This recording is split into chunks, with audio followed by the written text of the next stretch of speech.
हरिओम नारायण हरि। आप सब लोगों का मेरे YouTube चैनल मैत्री टैरो रीडिंग में बहुत स्वागत है। सकारात्मक बस इसी प्रार्थना के साथ, इसी दुआ के साथ कि आप सब लोग अपने अपने काम में व्यस्त रहें, मस्त रहें और स्वस्थ रहें। तीनों चीज़ें जीवन में बहुत ज़रूरी हैं। तो चलिए आज हम रीडिंग शुरू करते हैं।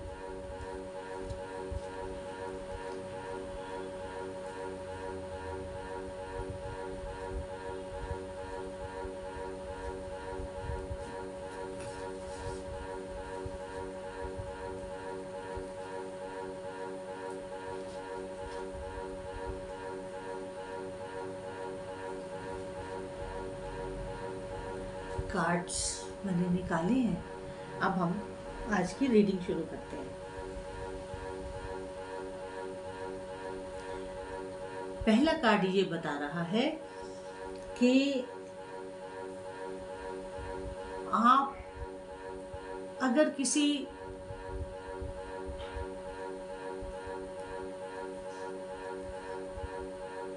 अपने दुश्मन के चंगुल में भी थे। चंगुल का मतलब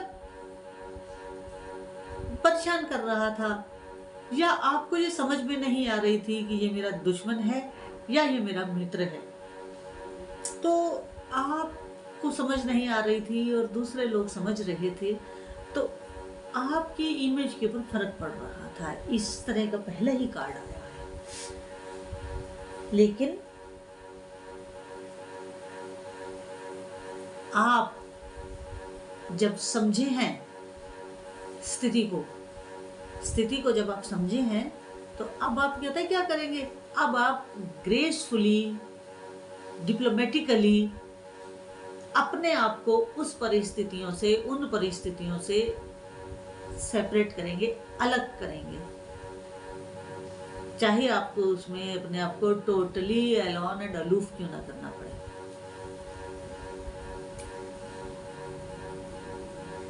और इस परिस्थिति से निकलने के बाद आप बड़े न्यू आइडियाज के साथ, क्योंकि आपका दिमाग अब उस ग्रिप से बाहर है जो आपको राय दी जाती थी, जो आपको सलाह दिया जाता था आपके मित्र के रूप में आए हुए दुश्मन के द्वारा। वो व्यवहार तो मित्र जैसा करते थे आपके साथ, लेकिन अंदर से भावनाएं उनकी आपके प्रति अच्छी नहीं थी। तो वो जो भी आपको राय देते थे, राय देखने में बहुत अच्छी लगती थी, लेकिन अंदरूनी उसमें छेद होते थे। तो वो आपको परेशानी में डाल रहा था। जो भी आप, चाहे आपके फैमिली मैटर्स हो, चाहे आपके सर्विस मैटर हो, चाहे आपका अपना बिजनेस मैटर हो, अपने एस्टेब्लिशमेंट का मैटर हो, या आपने कोई कंपनी बना रखी है, कंपनी का मैटर। तो अब आपको बहुत सारी नए आइडियाज मिलेंगे, और जब आप उन आइडियाज के ऊपर काम करेंगे तो आपको नए नए रास्ते भी मिलेंगे।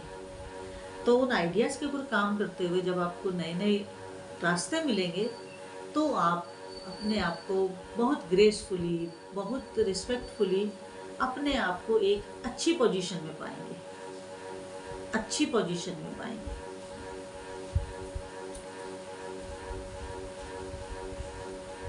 हाँ, मैंने पीछे कहा ना, जो अतीत में हुआ है उसमें आपने क्या और झेला है,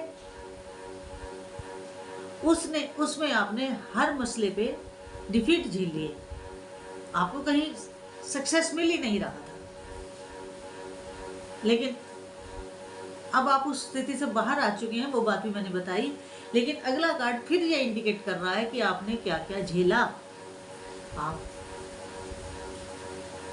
आपने जो जो झेला उसकी बात मैं कर रही हूँ। आपने डिफीट झेली, फेलियर्स झेले, पेन झेला। तो ये सब जो अब एंडिंग हो रही है। पहले क्या होता था, आप उनकी सलाह पे जब काम करते थे तो आपके काम का डिफीट में, फेलियर में पेनफुली एंड हो जाता था। अब ऐसा नहीं होगा, क्योंकि अब आप उन स्थिति को समझ चुके हैं और उससे बाहर आ चुके हैं।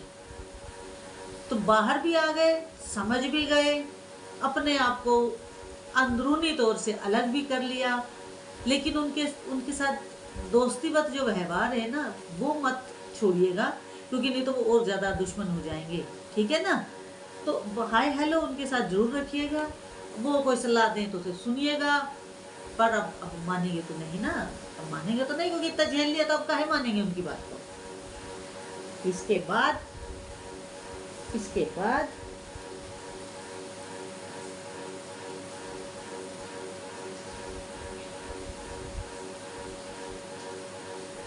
अब जब आप उनके चंगुल से बाहर आ गए हैं, क्योंकि आपकी इमेज भी खूब खराब हुई है उनकी दोस्ती से, उनकी एडवाइजेस से, उनके जो आप उनको बड़ा अपना विश्वास पात्र मान रहे थे, उससे क्या हुआ? उससे ये हुआ कि आपकी इमेज खराब होती चली गई। लेकिन अब जब लोग धीरे धीरे ये महसूस करेंगे कि आप अब उनके उससे बाहर हैं, अब आप उनके प्रभाव में नहीं हैं, तो क्या होगा ये कि लोग आपकी गलतियों को माफ़ करना शुरू कर देंगे।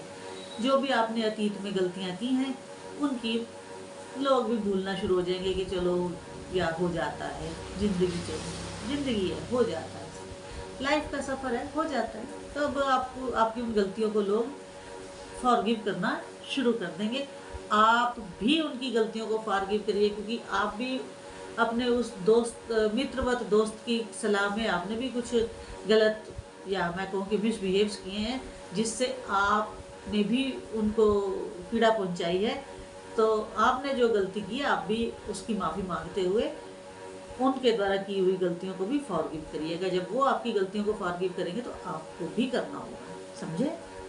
हाँ। अब आगे, अब ऐसा लगता है कि आपके अंदर कुछ धार्मिक भाव उमड़ रहे हैं, आध्यात्मिक भाव उमड़ रहे हैं, तो आप गुरु की शरण में जाएं।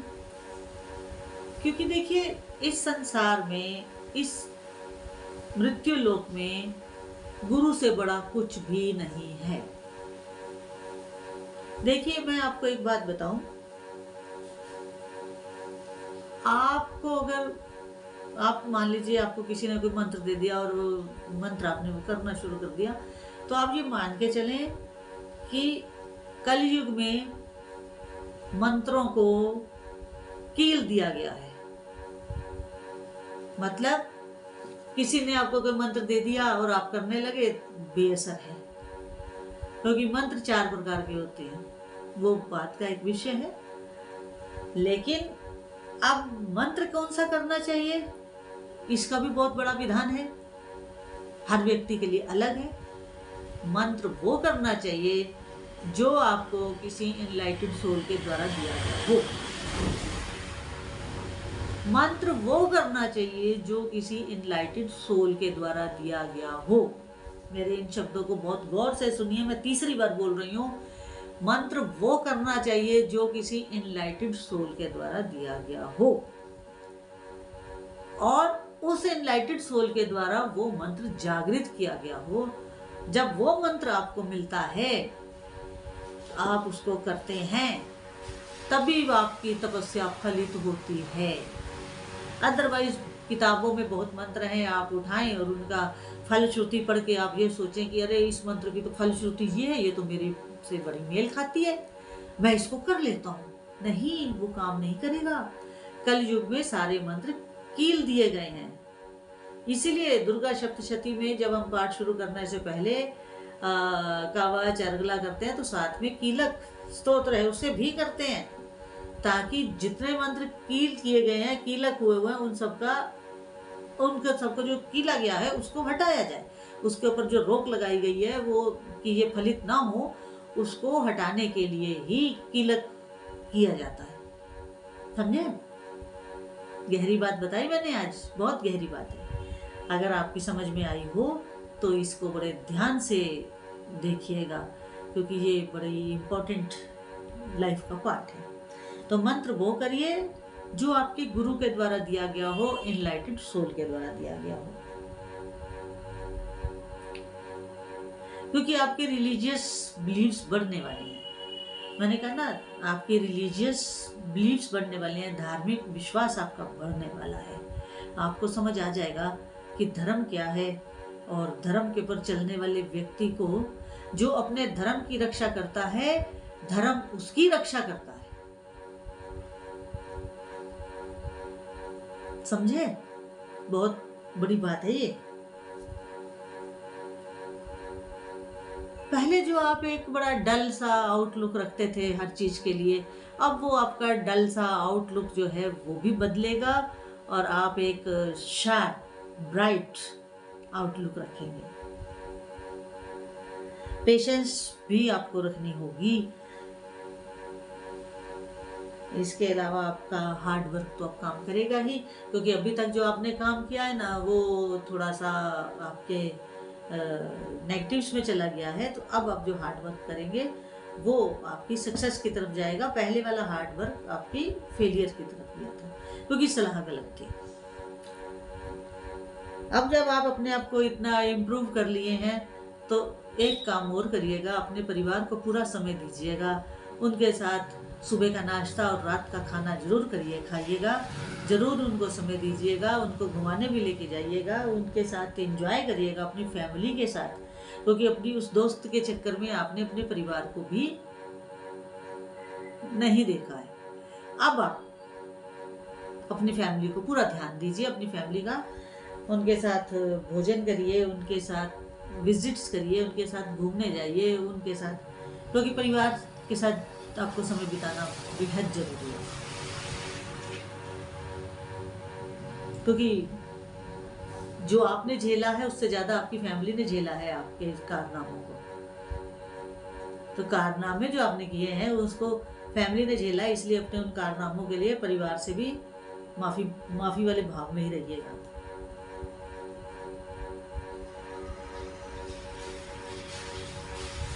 तो अब आपको डिसअपॉइंटमेंट नहीं मिलेगी। अब आप अपने आप को सुधार के चलिए, अच्छे से चलिए, और प्रसन्न होकर अपना जीवन जिए आप। अगर आज आपकी मेरी रीडिंग अच्छी लगी हो तो अधिक से अधिक सब्सक्राइब करिए, लाइक करिए, शेयर करिए, और जितने रेजोनेट की हो उतनी लीजिए, बाकी को छोड़ दीजिएगा। और मेरे चैनल को अधिक से अधिक सब्सक्राइब कीजिए, व्यूज़ कीजिए। हरिओम नारायण हरि।